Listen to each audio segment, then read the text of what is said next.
pagi, Bapak, Ibu, dan Saudara yang terkasih di dalam Tuhan Yesus Kristus. Bertemu kembali kita di dalam program Renungan Harian GKI Kebonjati bersama saya, Frida. Semoga saya, Bapak, Ibu, dan Saudara, tentunya kita semua di dalam keadaan sehat dan juga sukacita di dalam Tuhan Yesus Kristus. Bapak, Ibu, dan Saudara yang terkasih, banyak dari kita mungkin sejak kecil sudah diajarkan untuk mengatakan 3 kata ajaib, atau biasa dikenal dengan 3 magic word, yaitu maaf, tolong, dan terima kasih. Tentu kata-kata itu adalah kata-kata yang wajib kita ketahui dan tentunya mau kita gunakan di dalam kehidupan kita sehari-hari. Terlebih lagi kalau kita mau mengingat kehidupan kita yang selalu berkaitan dengan orang lain.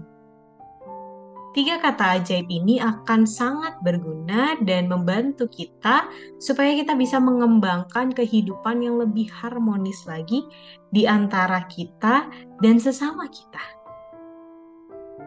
Dan kali ini kita akan berbicara tentang salah satu kata di antara 3 kata tersebut, yaitu maaf. Kata maaf menurut KBBI salah satunya berarti pembebasan seseorang dari hukuman, tuntutan, denda, dan sebagainya karena suatu kesalahan.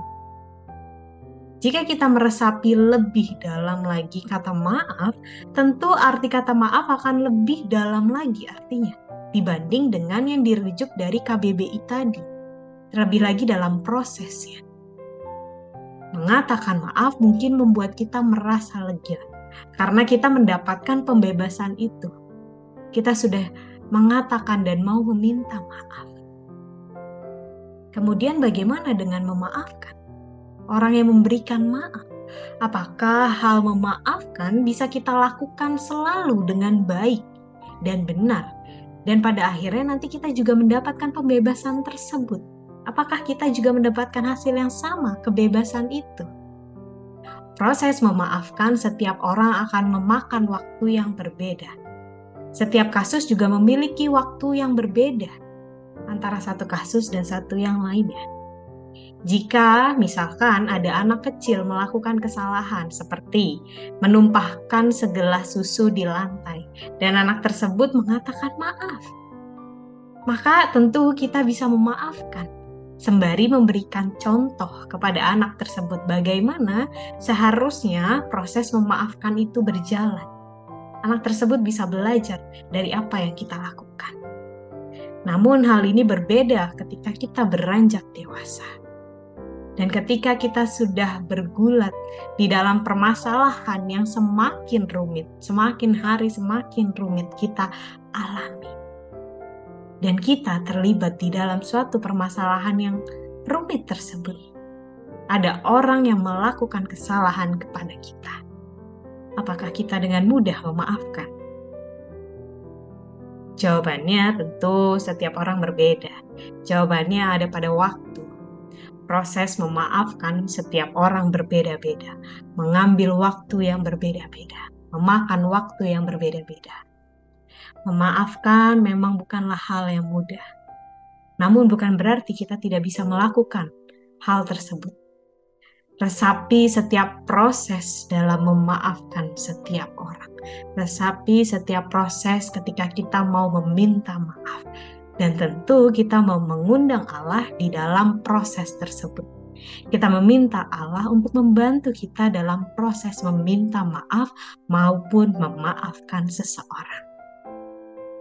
Hingga pada akhirnya kita mendapatkan dan merasakan pembebasan di dalam kehidupan kita. Kita mendapatkan kelegaan dari memaafkan seseorang atau dari memaafkan atau meminta maaf kepada seseorang. Memaafkan memberikan dampak yang sangat besar. Seperti salah satunya contoh dari kisah Nelson Mandela. Dalam rangka pembebasan saudara-saudaranya dari perbudakan, Nelson Mandela menggunakan banyak cara.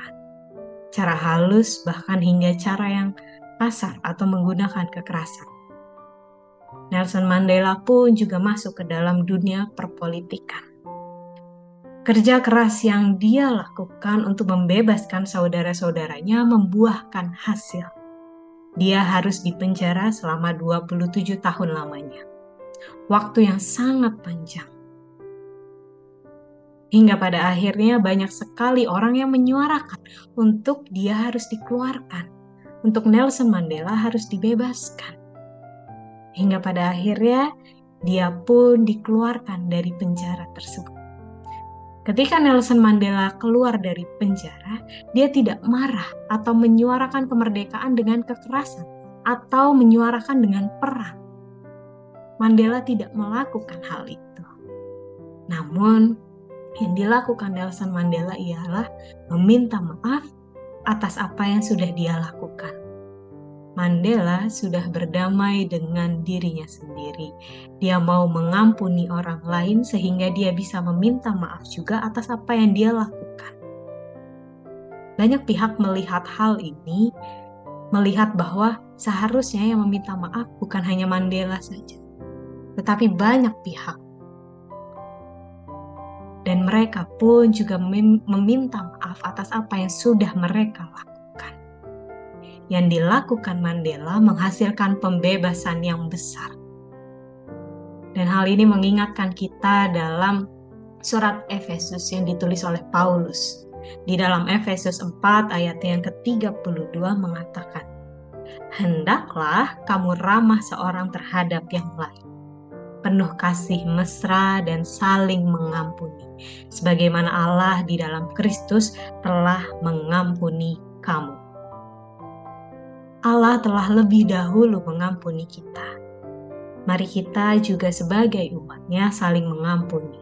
Kita sebagai umatnya mau saling meminta maaf satu dengan yang lainnya. Supaya kita mendapatkan pembebasan yang sejati. Selamat saling mengampuni dan juga meminta pertobatan kepada Allah di Minggu Prapaskah ini. Tuhan Yesus memberkati kita semua.